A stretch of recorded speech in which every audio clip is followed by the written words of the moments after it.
الحمد للہ وحدہ لا شریک لہ والصلاۃ والسلام علی من لا نبی بعدہ۔ پارہ نمبر 16۔ پھر یہ آگے گئے تو حضرت موسیٰ علیہ السلام خضر دونوں جا رہے تھے، ایک بستی تھی، ان سے کھانا مانگا، جیسے مسافر ہوتے ہیں ضرورت کے لیے انہیں انکار کر دیا، تو وہاں ایک دیوار تھی، گرنے لگی تو حضرت خضر علیہ السلام نے اپنے ہاتھ سے دیوار کو سیدھا کر دیا۔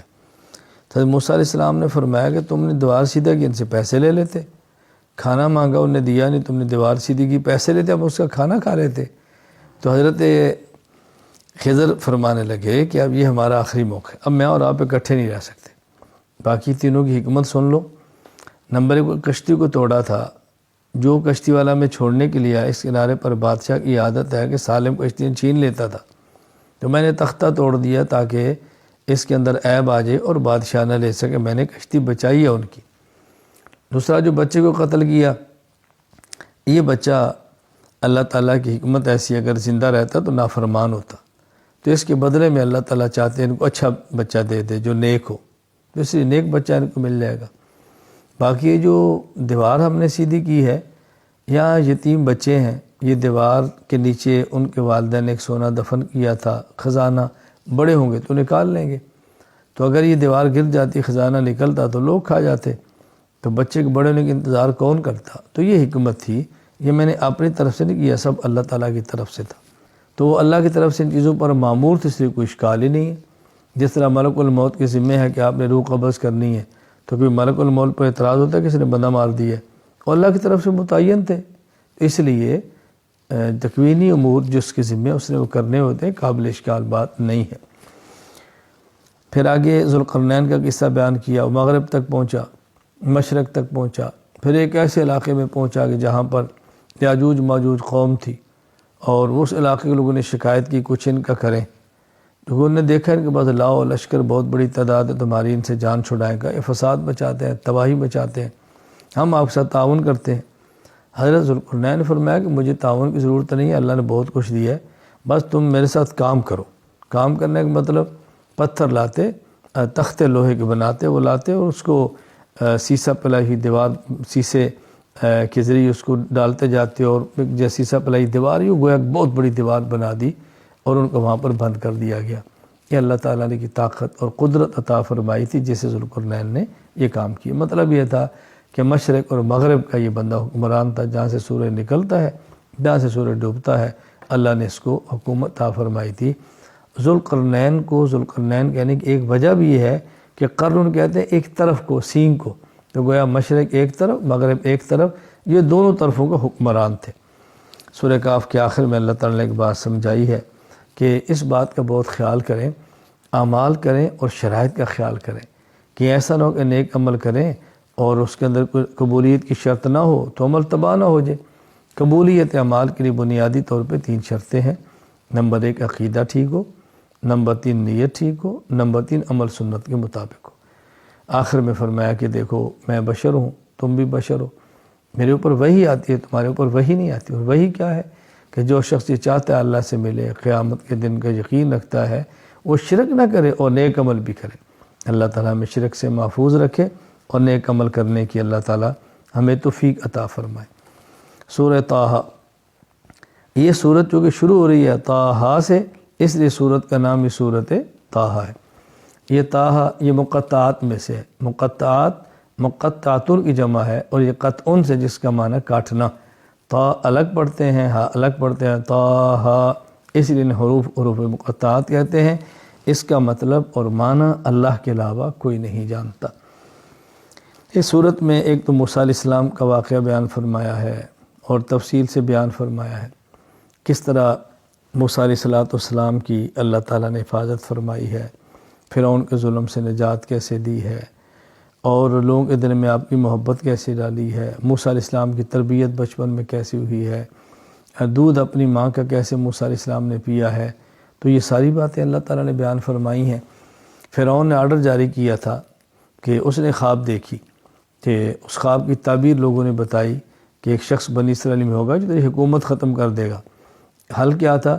1 سال بچے جو پیدا ہو زندہ رکھیں، 1 سال پیدا ہو قتل کریں۔ موسیٰ علیہ السلام ایسے سال پیدا ہوئے جو قتل کا سال تھا، تو آپ کی والدہ نے ان کو لکڑی کے ڈبے میں ڈالا اور دریا میں ڈال دیا اور اپنی بیٹی سے کہا ذرا تو اس کا خیال رکھنا۔ وہ ڈبہ چلتا ہوا دریا کے کنارے پہنچا، یعنی کنارے پر جہاں اس کا فرعون کا غالباً محل تھا، تو ان کی نکرانیوں نے خدامہ نے دیکھا تو ڈبہ اٹھا کے لے گئے، گھر جا کے کھولا تو اس کے اندر بکس میں حضرت موسیٰ علیہ السلام، چھوٹا سا بچہ تھا، بس جو دیکھتا ان سے پیار کرتا۔ فرعون کی بیوی آسیہ نے اس کو اپنے پاس رکھا اور کہا ہمارے کام آئے گا، بیٹا بنائیں گے۔ خیر یوں فرعون کے دشمن کو ان کے گھر میں اللہ تعالیٰ نے پرورش عطا فرمائی۔ کسی کا دودھ نہیں پیتے تھے، اب تلاش کیا دودھ کس کا پئیں، کہ بہن نے کہا کہ عورت ہے، میں بتاتی ہوں تم اس کے پاس لے جاؤ، کہا جی فلاں عورت ہے۔ اللہ تعالیٰ فرماتا ہے کہ ہم نے واپس موسیٰ کو ان کی والدہ کے پاس لوٹا دیا، تو والدہ ان کا دودھ پلاتی تھی، اور اسی طرح پھر وہ الحمدللہ بچے ہوئے، جوان ہوئے، ان کے گھر میں یوں تربیت ہوئی۔ تو موسیٰ علیہ السلام کا یہ واقعہ اللہ تعالیٰ نے بیان فرمایا ہے۔ پھر موسیٰ علیہ السلام بڑے ہوئے، وہاں سے وہ ایک آدمی تھا، ان کے ہاتھوں قتل ہو گیا۔ موسیٰ علیہ السلام کی قوم کا آدمی اسرائیلی فرعون قوم و قبطی آپس میں لڑ رہے تھے، موسیٰ علیہ السلام نے چھڑانے کی غرض سے مارا، وہ مکہ تھا، لگ گیا، وہ قتل ہو گیا۔ قتل کا ان کا ارادہ تو نہیں تھا۔ اگلے دن دیکھا وہ بندہ پھر لڑ رہا ہے، تو موسیٰ علیہ السلام فرمایا تو کل بھی لڑ رہا تھا، تو وہ بھول پڑا کہ کل تو نے بندہ مارا تھا، آج پھر مارے گا۔ تو جب بات کھلی تو موسیٰ علیہ السلام وہاں سے دوڑے اور مدین پہنچے۔ اب مدین حضرت شعیب علیہ السلام وہاں کے نبی ہیں، ان کا وہ علاقہ تھا، ان کی 2 بیٹیاں ہیں، وہ کنویں پر ہیں، پانی پلا کھڑی ہیں۔ تو موسیٰ علیہ السلام نے پوچھا کیا ماجرا، انہوں نے کہا جی یہ لوگ ہٹیں گے تو ہم پانی پلائیں گے۔ موسیٰ علیہ السلام نے پانی پلایا، ڈول نکالا، ڈول کے ذریعے پانی نکالا، ان کی بکریوں کو پانی پلایا۔ وہ موسیٰ علیہ السلام وہ چلی گئی بیٹھ کے۔ خیر انہیں جا کر والد سے کہا کہ آج ایک آدمی تھا، اس نے ہماری بکریوں کو پانی پلایا، فرمایا ان کو لے کر آؤ۔ موسیٰ علیہ السلام کو گھر لے کر گئی تو موسیٰ علیہ السلام کو نے طاقت بھی دیکھی تھی، بڑی قوت ہے، ڈھول نکالتے ہیں، اور امین اتنے تھے کہ ان کی نگاہ ہی نہیں اٹھی ان عورتوں کی طرف۔ تو انہیں والد سے کہا بہت نیک آدمی ہے، تو میں اس کو اپنے پاس رکھ لوں۔ یوں حضرت شعیب علیہ السلام فرمایا کہ تم میرے پاس ٹھہرو، میں چاہتا ہوں تمہیں اپنی 2 بیٹیوں میں سے ایک بیٹی کا نکاح دوں اور تم میرے پاس بکریاں چراؤ 8 سال تک، اور اگر 10 پورے کر دو تو تمہاری مرضی ہے۔ خیر موسیٰ علیہ السلام 10 سال وہاں ٹھہرے، بکریاں چرائیں، پھر نکاح ہوا، اہلیہ کو لے کر واپس آئے۔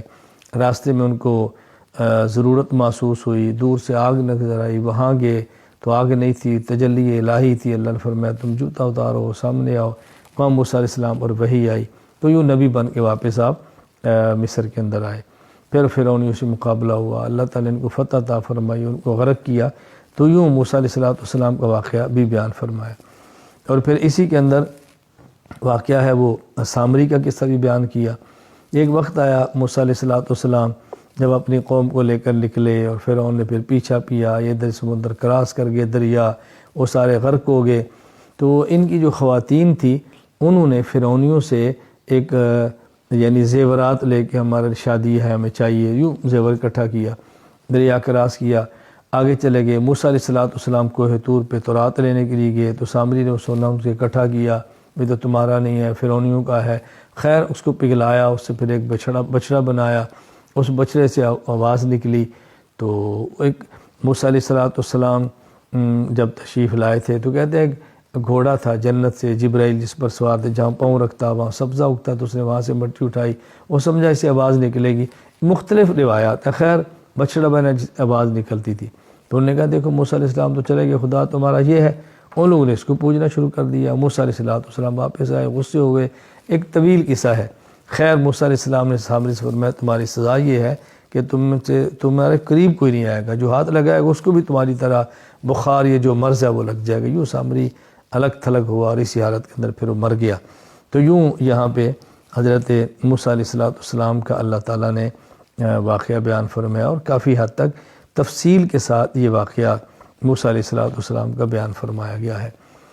تو اور پھر اسی صورت کے اندر اللہ تعالیٰ نے مریم علیہ السلام کا واقعہ بیان فرمایا ہے، حضرت عیسیٰ علیہ السلام کی ولادت کا واقعہ بیان کرایا ہے کہ مریم علیہ السلام کے پاس جبرائیل امین انسانی شکل کے اندر آئے، تو انہوں نے فرمایا میں تو عورت ہوں، تم کیسے؟ انہوں نے بتایا میں تو جبرائیل ہوں، مجھے اللہ نے بھیجا تمہیں بیٹا دیا جائے۔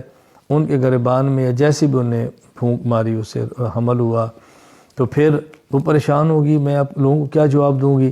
اللہ تعالیٰ نے فرمایا تم فلاں درخت کے نیچے بیٹھو، اور درخت کو ہلاؤ کھجور ہوگی، ٹھنڈا پانی ہے چشمے کا وہ پیو، یوں ان کے یہاں اللہ تعالیٰ نے بچہ ان کو عطا فرما دیا۔ حضرت مریم کو اللہ نے عیسیٰ علیہ السلام دیا۔ قوم کے پاس گئی تو قوم نے کہا یہ کیا، تو شادی شدہ نہیں، کیسے ہوا؟ اور یہ خاموش ہو گئی، فرمایا یہ بچہ بولے گا۔ وہ خیر بچہ بولا اور اس نے بتایا کہ میں تو اللہ کا نبی ہوں، مجھے اللہ نے کتاب دی ہے۔ تو یوں حضرت مریم علیہ السلام کے اللہ تعالیٰ نے برات کا انتظام بھی فرما دیا، اور ان کی برات بھی ہوگی مریم علیہ السلام کی، یہ واقعہ بیان فرمایا۔ خیر اللہ تعالیٰ نے حضرت مریم کی برات کو یہاں بیان فرمایا۔ اللہ تعالیٰ ہم سب کو انبیاء علیہ السلام کے قصص سے عبرت حاصل کرنے کی توفیق عطا فرمائے، عقائد پر قائم رکھے اور اعمال اچھے کرنے کی توفیق دے، اور شرک سے اللہ تعالیٰ میں محفوظ رکھے۔ وآخر دعوانا ان الحمد للہ رب العالمین۔